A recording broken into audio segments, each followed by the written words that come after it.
Hello fellow tankers, this is Dauntless, and today I'm going to be playing in my WZ-132-1, the relatively new Tier 10 Chinese light tank. This thing has been kind of off and on for me. Some games I do really well, and some games I cannot hit anything to save my life, but really I've been having some fun with it, and this is a great example of what this tank can do. Notice how I'm able to get into position very quickly, but also light the enemy tanks, put nice beefy rounds into them without actually getting spotted myself. And now I am taking advantage of this location and the fact that there is a bush here where I can actually pull forward, spot the enemies like I do, like this, spot, and then all you have to do is just back up so that you are now behind the bush, and as long as you have decent camouflage you should not get lit by playing this. And if you're unfamiliar with some of the positions that I use to spot enemy vehicles and take advantage of them like this, check out my scout guide. I'll put a link in the description below for you guys to look at. I feel like if you're a light tank enthusiast, it'll really help you out, because some of the locations that I play you might not know about, and you know, vice versa. I've had lots of replays shown to me where I'm like, I have never used that spot before, I'm going to try it out. And so the more spots like this you have in your arsenal, I feel like the better all-around player you can be, and really just learn to take advantage of the different types of terrain and locations on a map, and ultimately just give yourself that edge over your enemy.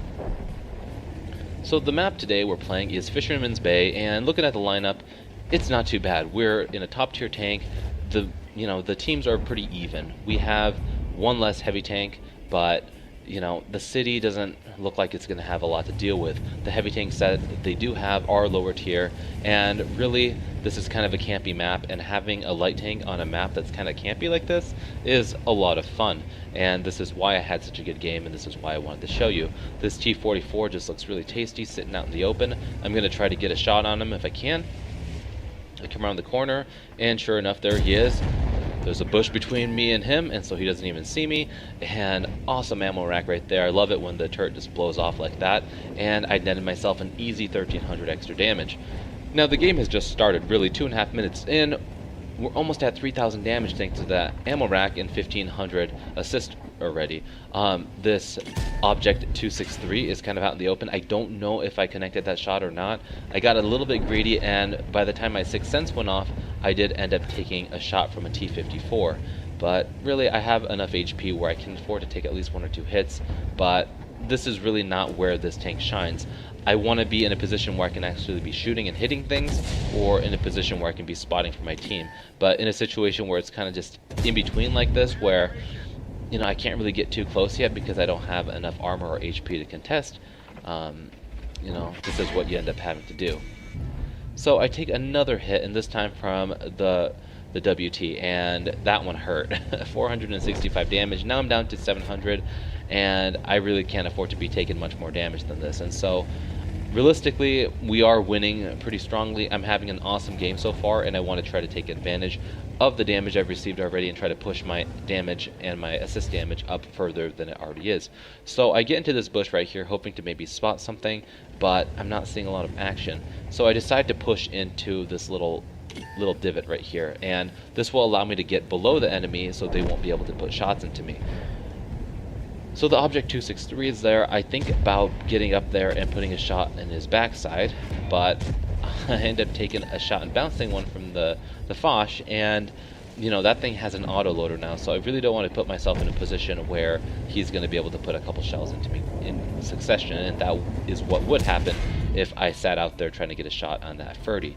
So unfortunately I do take another shot on this side from the T-54, but I was able to farm the assist for that Foch, which is awesome. And I'm just going to chill here for a second. My team is moving in.